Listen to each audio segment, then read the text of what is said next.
Doom doom doom doom. Doom doom doom doom.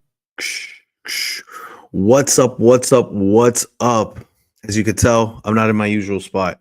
Was having internet issues trying to get this to work. So if there's any technical difficulties, audio, anything like that, please let me know as I start this live stream. I just posted on Instagram, so I do want to let a couple people trickle in because today I will be going through UFC 326, every single fight, and I'm going to be giving you several bets of each fight, something I don't really do. Usually I just really tell you the spots I like.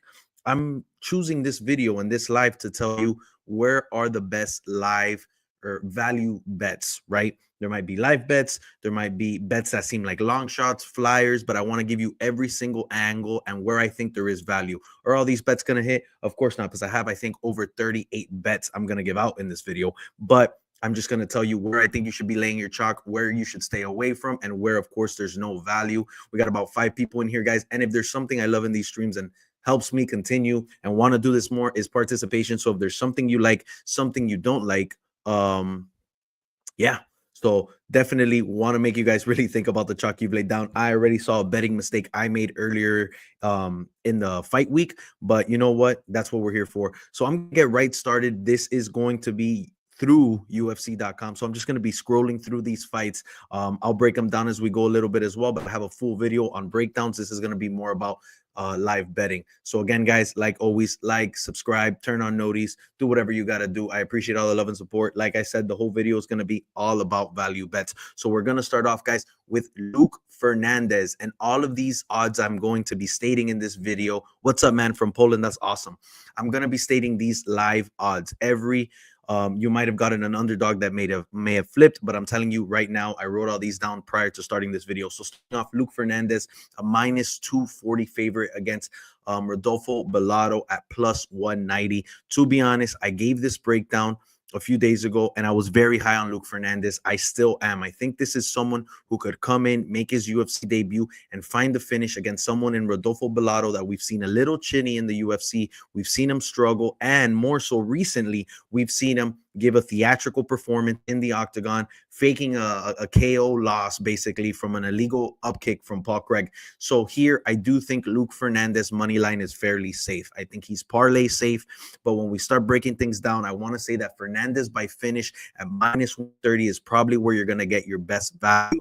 I could see Fernandez winning this fight in any way, right? Because if you look at footage from Fernandez, you're going to see him clinch. You're going to see him hold his opponents up into the cage. You're going to see him take this fight down if he needs to. You're going to see some ground and pound. I don't see him finishing this fight by sub. So if you want to lean towards Fernandez by knockout at minus 115 and get better odds, I think that's the way to go. So I think it's Fernandez by decision or Fernandez by KO. KO's minus 115. And if you want to take a flyer on Rodolfo Bellato, I don't see him getting any finish in this fight, but I do see him potentially as a flyer bet winning by decision, just being able to maybe get on top of Luke Fernandez, maybe, and him by decision is plus 750. Again, that's a flyer I'm not touching. I really like Fernandez in this spot. I think his money line safe, and since it's his debut, we don't know what we're going to see from him against Bellato. I think the minus 240 is parlay safe, and that's how I'm playing him, guys. But those are the bets I like for this fight. Next up, we had that cancellation. So Rafael Tobias versus Dr. Nergozai. So this is a tough spot. And a lot of money has come in on Nergazai recently. So there's a lot of line movement there. So Tobias is a minus 200 favorite at the moment. Nergazai is a plus 165 underdog. To be honest with you, I like a finish on both sides if you want to play this safe. I do like Tobias winning this fight, but I could see the hesitation, right, with Nergazai, with facing someone like Nergazai. But we've already experienced the fact that Nergazai is not UFC caliber. So under 2.5, so a finish on either side under 2.5 is plus 135. Fight to go the distance, for it not to go the distance, is plus 110. So if you want to get those extra 2.5 minutes for safety for this fight not to go the distance at plus money, plus 110, I don't think that's a bad idea at all. I'm sorry, I was reading the wrong one. Under 2.5 is minus 275. So it's definitely heavily favored for it not to go the distance. What I like here is Tobias to take down Nergazai. Nergazai's been taken down before. He's been sub before. Tobias by sub is plus 185. Now, although I do like that, I don't think you're getting value, because when you're getting a prop bet for a submission, you should definitely be in the plus 300s, plus 200s for real value. Even though I think it's a likely outcome, I think you got to be very careful. Not something I would suggest to parlay and feel like it's a safe parlay, but I do like Tobias by sub. Nurgazai by knockout is plus 325. I don't think that's the craziest bet. And if I'm taking him, I'm not taking his money line. I'm taking plus 325. So if you're on the Nurgazai side, I like him by knockout. And then, if Tobias comes in here, he's lackluster in the sense of he can't find the finish, even though I think he should be able to put away Nurgazai. Tobias by decision at plus 550 is quite the flyer. I think that's something that you could really consider. It looks somewhat pretty. And we've seen a lot of fights in 2026 in the Paramount era going to decision that shouldn't. So you have the under 2.5 at minus 275.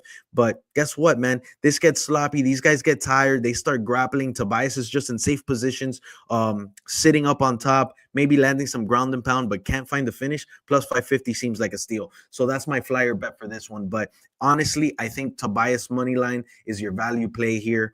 And then Tobias sub is my second favorite at plus 185. I think he should get it done, guys. But those two fights, guys, a little shaky. Newer guys into the UFC, and that's when bad things happen. So I do say stay weary of those fights. Be careful, because anything could happen. Next up, we have, I believe it's a Sumadarji fight. Sumadarji and Jesus Aguilar. This is where it starts getting fun, guys, and I can't wait till I kind of break down some of these fights. Because Sumadarji is a minus 240 favorite. Aguilar is plus 185 underdog. The value's in the underdog here, guys. I do not feel comfortable with Sumadarji at minus 240. I really do think Sumadarji should be a minus 130, minus 140 favorite, but minus 240 is too heavy. I do not recommend a Sumadarji money line. With that being said, I do have Sumadarji winning this fight. That will be my official pick. That's going to come out on my Instagram in just about an hour. But if you like, thank you. So Jesus Aguilar plus 185, guys. I think that's where the value lies. So if you want to take a flyer or a money line, I think this is probably one of the best underdogs of the card. I am, however, siding with Sumadarji here because I'd like to think that he's going to be able to keep distance. He's going to be able to box Jesus Aguilar's head off. He's going to have the footwork, and he's going to stay away from trouble. Jesus Aguilar, just known for being really, really tough. So Sumadarji by decision, very likely outcome in my opinion. But let's talk about some things that could happen, right? Sumadarji could come out here. Jesus Aguilar trying to get, make it a dogfight. He could get caught with something. Or Aguilar, of course, finding the neck of Sumadarji, this long guy. If they find themselves scrambling, he finds down Sumadarji's in very big trouble. Aguilar's known for catching those guillotines, and he is very, very likely of finishing it once he gets it in. So under 2.5 at plus 135, I don't think it's the craziest thing in the world. Fight to go the distance, no, at plus 110. I think that's very good plus money because there can be a Sumadarji knockout, there can be a Jesus Aguilar sub, and Jesus Aguilar makes these fights dog fights. So I think that's not a terrible bet, especially at plus money. Like I said, I do lean for Sumadarji kind of point fighting and staying away from danger. But if this gets in the first, second round, this starts getting a little too close. Jesus Aguilar is in the pocket. He's going for a takedown and lands it. You're in big trouble. So fight to go the distance, no, at plus 110 is not a terrible bet. Aguilar by sub at plus 425. Like I said earlier, if you get somebody by sub, you better get good 300, 400 odds. That is value, guys. That is a value play. Aguilar money line, Aguilar sub plus 425. You can't hate on that. That could be a long shot parlay type of thing. Wink, wink.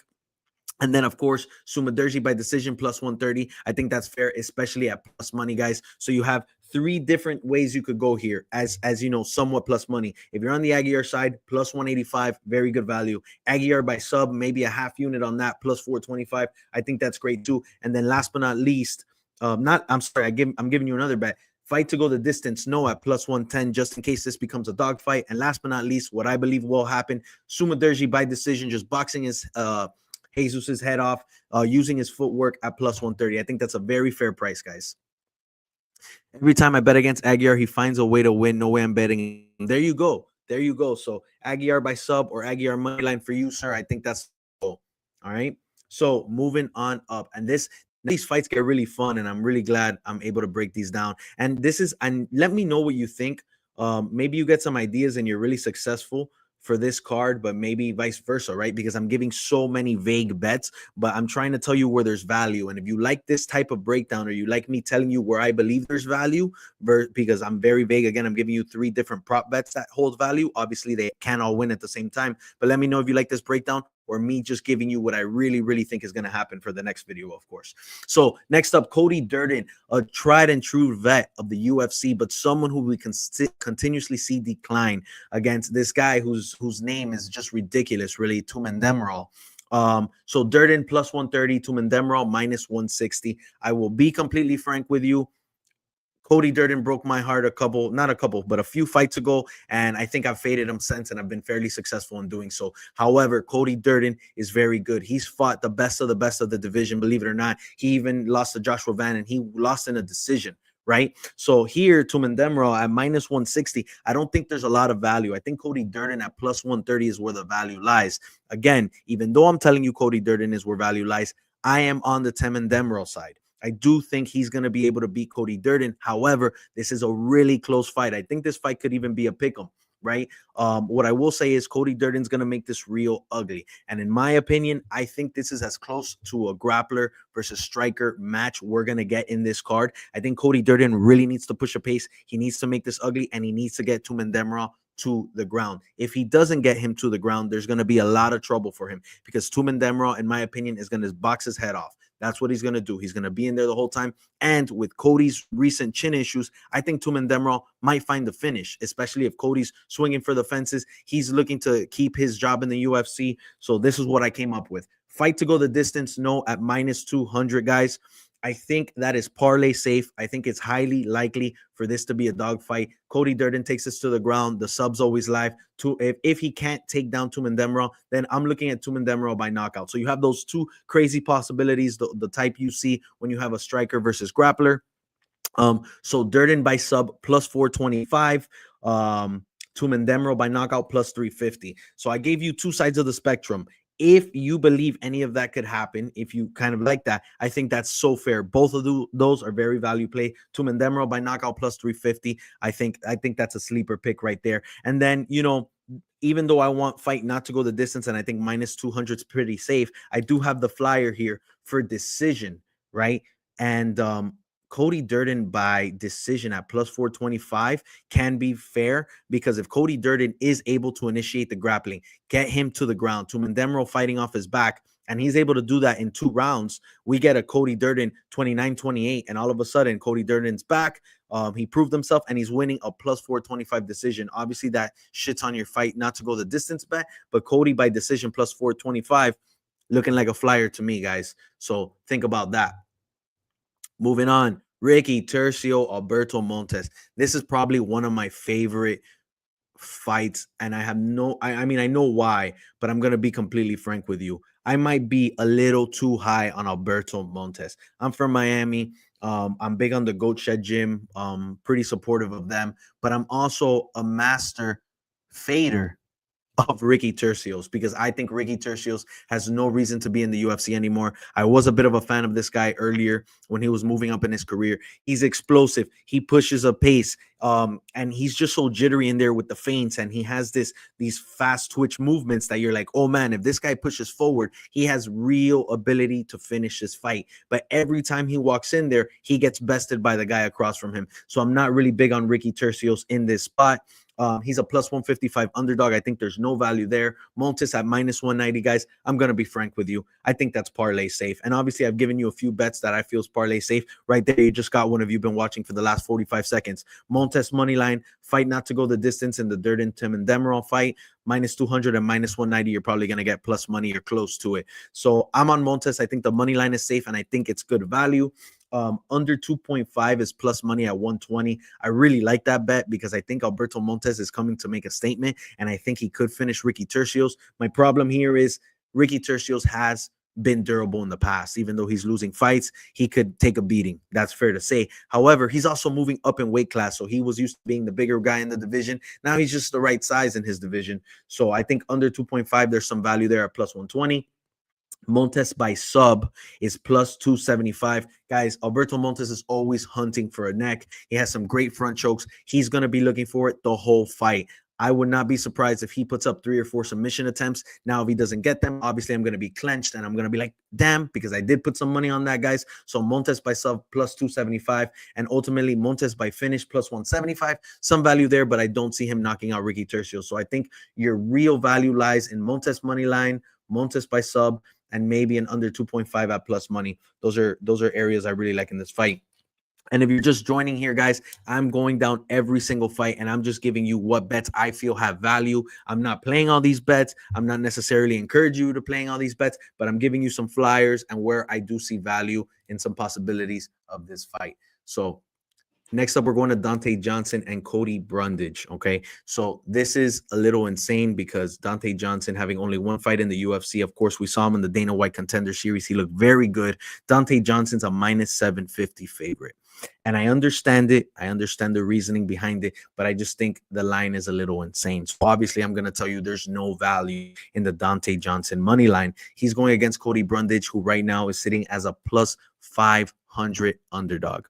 Plus 500 underdog. If you're a Cody guy, I think you have to take a plus 500, right? Wrong. Okay. Cody Brundage in the UFC, when he's winning fights, he's winning them in the first round and by knockout. So instead, if you're on the Cody Brundage side, you don't take Cody Brundage at plus 500. You take Brundage first round knockout at plus 2,500. So $100 makes you $2,500, $2,500. That's something to think about. Now, do I think that's going to happen? No. Did I throw $10 on that bet? Yes. What I do believe is going to happen is Johnson's going to come in here and starch Cody Brundage. My only concern is that Dante Johnson in his last fight started off slow. Could have been UFC jitters, could have been wanting to play it safe to make sure he wins that fight, but we did see him slow.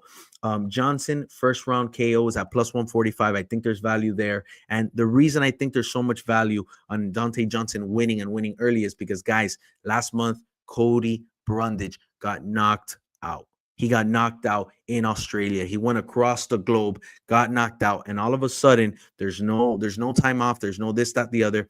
Cam Ralston just literally played with it, and he's gonna take on this beast, Dante Johnson, who was fighting at heavyweight at one point and has come down 2 divisions, big as hell, strong as hell, and just pushes a pace that a lot of people can't handle. So let's break that down again. If you want to be a little safer, I said Johnson KO first round plus 145. Johnson under 1.5 rounds is minus 165. I think that's pretty safe. I'd leave it at that. Take your value and run with it. And then under 2.5, where I would say it's parlay safe for sure, is under 2.5 at minus 450. I think that's super safe. However, I understand not wanting to play the minus 450 price tag for it. But again, our value bets here are Johnson KO round 1 plus 145, Johnson under 1 point winning and under 1.5 minus 165, and then Brundage. If you're on the Brundage side, like I said, you do not take plus 500. You take Brundage first round plus $2,500.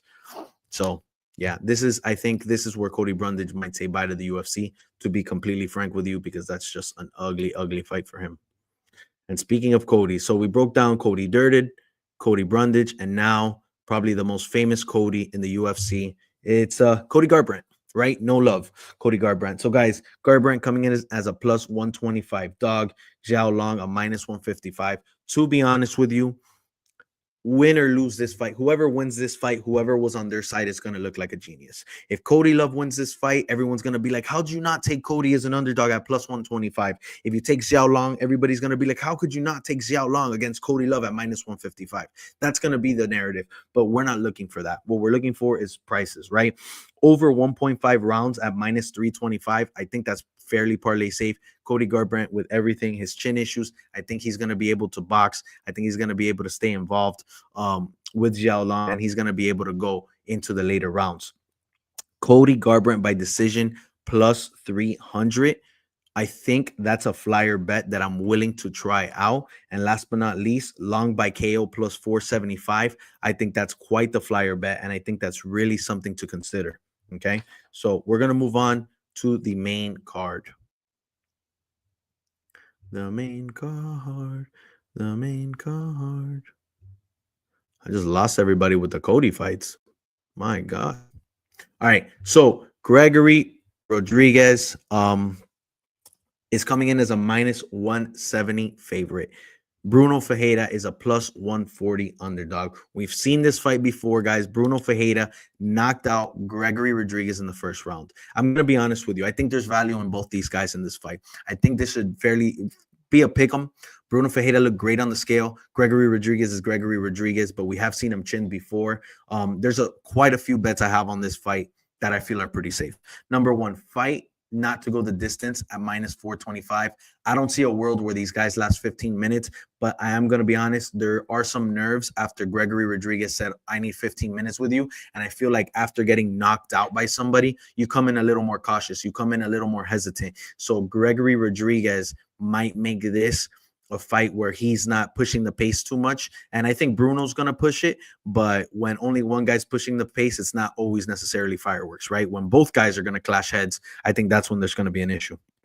I saw over 1.5 is minus 5. I don't think that's terrible value. There is a world where Gregory comes out a little more conservative, like I mentioned earlier, and they get over the 1.5 round mark at minus 105. I don't think that's terrible. If that would be plus money, I would take it 100%.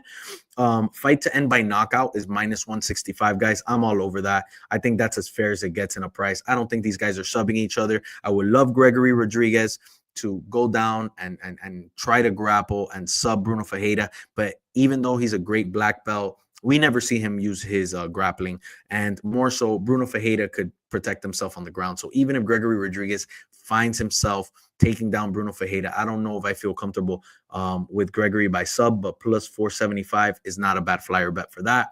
And then Bruno knockout plus 240. I think that's what you have to do. I'm on the Bruno side here, and instead of the money line at plus 140, which is value, I think Bruno by knockout again, plus 240. We've seen it before. I think we could see it again. He's in great shape on the scale. And if Gregory Rodriguez is in his head going into this fight and freaking out because he's been knocked out before, man, I could see it happening again. I could see his hesitation. I see Bruno moving forward. Bruno went 3 rounds with Marvin Vettori, and everybody talks about Bruno's cardio, but he just went with a high output Marvin Vettori, and he went the distance. So I'm on Bruno Ferreira here, guys, but I really like him by knockout at plus 240. Fight not to go the distance at minus 425. And fight to end by knockout minus 165. How you play those or where you play them is up to you. I think fight to end by knockout is super safe, and I think it's parlay safe. I think it's probably the best bet I gave out here. Moving on. And let me know what you think below about these bets, guys. And if you have any suggestions, recommendations, let me know below, because I do read the comments after the video. I try to catch up and see what everybody's thinking about the flow of here. All right. So next up, Drew Dober versus Michael Johnson. Guys, this is a veteran fight. These are two guys who are at the tail end of the UFC career. Michael Johnson, in my opinion, has been looking better than Drew Dober recently. Drew Dober looking like he's declining. He was known for durability, and he's been finished a few times. But they're both coming off wins. Of course, Michael Johnson beating Zellhuber, which we saw is pretty much a can, and Drew Dober beating Prepelec, an absolute can, a proven can, someone who will never fight in the UFC again. And all of a sudden, Drew Dober's been an underdog all week, and he's a minus 115 favorite, and Johnson's a minus 110 underdog. So, you know, basically a pick 'em fight at this point. I don't know how much more this line's going to move, but I will be honest, I got Dober at plus 100. Now it feels pretty good.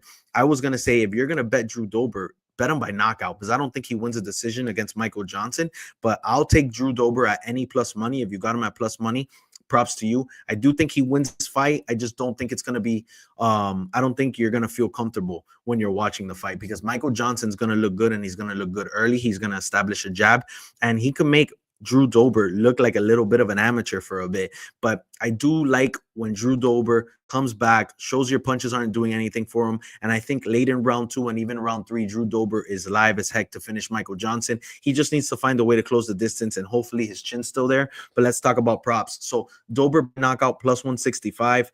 I understand if you're on the Dober side now and you see him at minus 115, I don't say you take him at minus 115. I say you go Drew Dober by knockout plus 165. That's very fair. Johnson by knockout is plus 260. We've seen Drew Dober get finished by Silva. We saw Manuel Torres, but those guys are different than Michael Johnson. However, Michael Johnson drops people. He puts them out. Both these guys drop people. So Michael Johnson by knockout plus 260, I don't think that's a terrible. But if you're on the Johnson side, I think you take the money line, and I think it's a fair price. Fight not to go the distance minus 200. I really like that.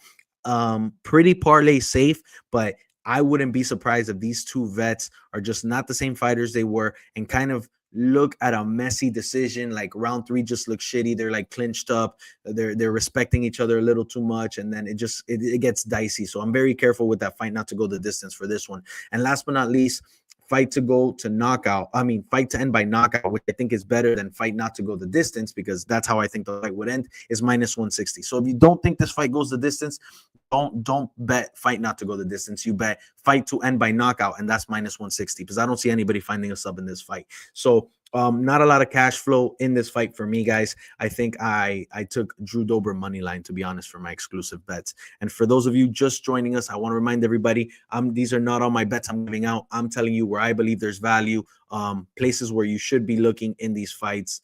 And yeah.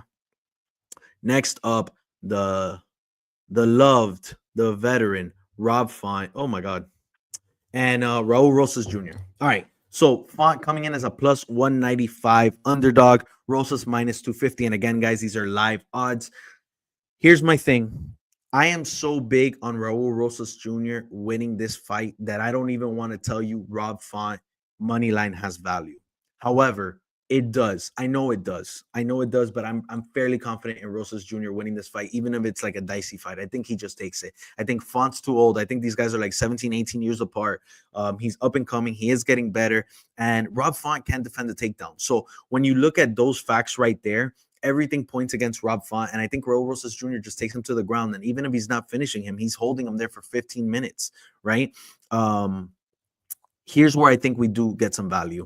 Rob Font, let's say this fight gets dicey. Raul Rosas Jr. is tired late. I think Font will outbox the living hell out of Raul Rosas Jr. So Font plus 3.5 point spread is minus 130. I don't think that's the craziest bet, but I would take it just like that. I wish it was plus money. Obviously, it won't be. But guys, if you don't know what that means if Rob Font just wins one round in every judge's scorecard, you win your bet. So if it's a 29-28 across the board for Raul Rosas Jr., Font, you get your money. If Font wins by any chance, you get your money. So that's what you're looking for. Font by decision plus 350, somewhat of a flyer for me, because he's going to get taken down in this fight. Raul Rosas Jr. is easily going to take him down. Other lesser wrestlers and grapplers take down Rob Font. So you know Raul Rosas Jr. is going to do so. Font by decision plus 350. You know what? I wrote it here as a value bet. Maybe not. Rosas by sub plus 375. I think that's our value bet here, because everybody thinks Raul Rosas Jr. is going to wrestle him. Then they're just going to be there for 15 minutes, and Raul Rosas Jr. is going to win a decision. Guys, even though Rob Font is a heck of a mixed martial artist, we have seen him declining. And to be honest with you, I could see Raul Rosas Jr. coming out here and making a hell of a statement. So plus 375, I think you take that. I think you put half a unit on it, and you run from there. And then I think the most value here is Rosas minus 250. I think it's parlay safe, guys. I have it in a couple spots. I think I need to go back and take Rosas by sub. I don't think I officially put that in my place, but Rosas money line on any of your parlays, and then Rosas sub is my flyer. But at plus 375, I think it's such a fair price for the young grappler to come in and make a huge difference against Rob Font in this huge card. And finally, the co-main and main event, guys. Let's talk about it. Kyle Barallo, RDR. Barallo minus 240 favorite, RDR plus 190. If you saw my video, you know that I'm on the Kyle Barallo side. But what I'm going to tell you here is that the value lies in RDR. I think this fight could be a pick'em. I think this fight at most, Kyle should be a minus 170 favorite, and that's being somewhat generous after he takes that loss to Imavov. I think we're kind of shitting on RDR just because he quit against Brendan Allen, but he didn't look like himself, and he just looks in phenomenal shape right now. And I think it's a guy who could initiate grappling. He has some nasty knees. He could do a lot of damage. So I think plus 190 money line for RDR, I think that's really, really fair. But I am on the Kyle side. And the reason is because I think he's an elite grappler as well. I think he'll stay safe even if he gets taken down. And to be honest with you, it's not going to be easy to take him down, even though RDR, works those body locks, gets the over under clinches, uses his judo. I like Barallo to stay safe, point fight, use his legs, get around the octagon, and just land a lot of strikes against RDR. So what I will say is Kyle by decision at plus 130. I think that's the most likely outcome. I'm pretty sure I'd bet that, guys. RDR by finish. If anybody finishes the fight, I can see RDR getting some weird thing against Kyle Barallo. I think that's the flyer at plus 525. And then RDR takes down landed over 1.5 takedown landed is plus 105. For plus money, I think it's likely that RDR gets him on the ground. I don't know if it's twice, but I don't think it's bad value. Here, guys, I think your value is Kyle by decision at plus 130. I wouldn't take Kyle money line. I don't think he finds a finish here. But if you're on the RDR side, or if you just want a valuable underdog, I think RDR is so fair at plus 190, and he looked great on the scale. He's someone we've seen. He could get real dicey with people, but I've seen too much lackluster striking for me to believe that Kyle Barallo's not going to point strike the shit out of him. So I think Barallo by decision. I think that's the way we're going to go. And guys, last but not least, the men of the day, the men of the hour. This is a heartbreaking fight, guys. Max Blessed Holloway against Charles Oliveira. This is the most fan favorite fight we'll probably ever see in the UFC. Max Holloway a minus 220 underdog, Charles Oliveira plus 175. I'm sorry, a max minus 220 favorite, Charles plus 175 underdog. There's a lot of spots here, but it really depends on the fight script and what you believe is going to happen, which is not the easiest thing to predict in a fight like this. What I will say is I historically always fade Max. I faded Max against Ilya.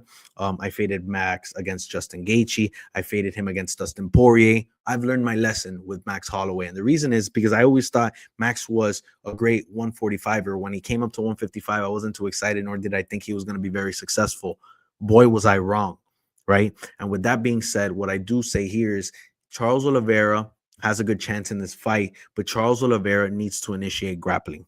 And oftentimes we don't see that. We know he won by sub against Gamrot recently, but that's not really his doing. He was dealing with someone who's not a dangerous striker. Max Holloway is a fantastic striker. He's proven to have some power now in the 155 division. So I'm inclined to think that Charles might be striking with Max Holloway a little too much. If for whatever reason, because we don't know too much about Max's submission defense, his takedown defense at this point in time, he's always in a brawl with the guys he's fighting. If Charles Oliveira gets his fight to the ground, Charles is very live. And if we see in the first round Charles start to grapple and he's successful, I think a live bet on Charles is going to be very fair. But the reality is I don't think that's what we see. I think Max Holloway is going to use his footwork, his power. I think he's going to be doing landing some damaging shots. I think he's going to point fight when he needs to, which he's very good at doing. He could go for 30 minutes. And then I think when it gets nitty gritty, when Charles decides to move forward like he usually does, just like he did with Ilya Topuria, if he decides to sit in the pocket with Max Holloway, I'm inclined to think Max Holloway wins that exchange. Now, Charles Oliveira has proven to have some power too. Both of these guys have been chinned recently. So there's so many variables here. So what do you take? To be honest with you, I think either guy has value. I think this is going to be similar to the Cody Garbrandt fight, where whoever wins, it's going to be so obvious for guys who won. It's going to be like, how aren't you on Charles at plus 175? Or Max finishes him and they're going to be like, oh, how wouldn't you take Max for minus 220? It was so free, right? That's the narrative, right? Because you could make really good cases for both guys. But we're here to talk about value. And I think whoever you're on, if you're on the Charles side, I think there's value on the plus 175. Obviously, if you're in the Max side, I think there is value on minus 220. Where I find value is going to be the unders. So Charles Oliveira has been in, I think it's 8 or 9 5-round fights. He's only made it to decision once, and it was against Michael Chandler. Okay. So although I think this fight could go some distance because Max isn't, I don't think he's finishing him early. And I don't think Charles is finishing Max early just because he's hard to track. Under 4.5 rounds, how fair is that? Minus 210. I think that's a real fair price for that, man, because these guys are dangerous. These guys could finish each other. And it's hard to believe these guys go over 20 minutes of fight time. And then under 3.5, if you want to get a little riskier, minus 130. I think that's a pretty fair price too, but I'm not a fan of the under 2.5. I believe it's plus money, but I think this fight could go over 2.5 rounds. Max by knockout plus 140. I was inclined to pull the trigger, but something also tells me it wouldn't be the craziest thing if these guys did make it to decision. We saw Max make it to decision with Poirier, almost make it with Gaethje. He could definitely make it to decision. He did it with Volk 3 freaking times. He's not necessarily finishing people, but he is dropping people, right? But it also depends on the fight his opponent's giving him, right? So if Charles Oliveira is moving forward, like I said, Max could get that knockout. So there is value in plus 140, decision plus 275. I think there's definitely value in Max by decision. Charles KO is plus 900. His sub is plus 350. A lot of people are going to love his submission. But Charles, some guys have come out and said that Charles has the sneakiest power they've ever dealt with. He has dropped so many of his opponents, even though he just drops them, not necessarily always finishes them. He has sneaky power. So a 1-2 up the middle catching Max wouldn't surprise me. So I think my flyer bet here, Charles Oliveira by knockout. I think there's so much value at plus 900 for that because it really could happen. Or what if he initiates grappling and he could get some ground and pound in? Plus 900 is ridiculous. I understand if you're on the sub at plus 350. And I think there is value there, but I'm not touching it. Charles by knockout, I think, is where you could sprinkle. And then, guys, my most safe parlay leg really that I could give you in this whole video is most significant strikes landed Max Holloway at minus 450. I think in 100 fights, maybe there's one fight where Charles lands more significant strikes, and it would be because he throws the first strike and knocks him out or something. There's no way Max Holloway doesn't land more significant strikes.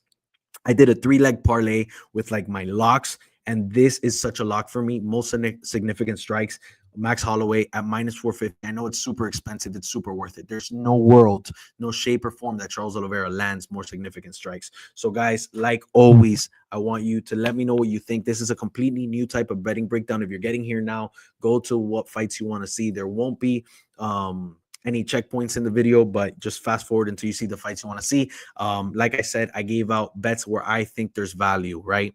I'm gonna go make my picks post on my Instagram now. If you want my exclusive bets, be sure to go subscribe to that on Instagram at MMA Casual _.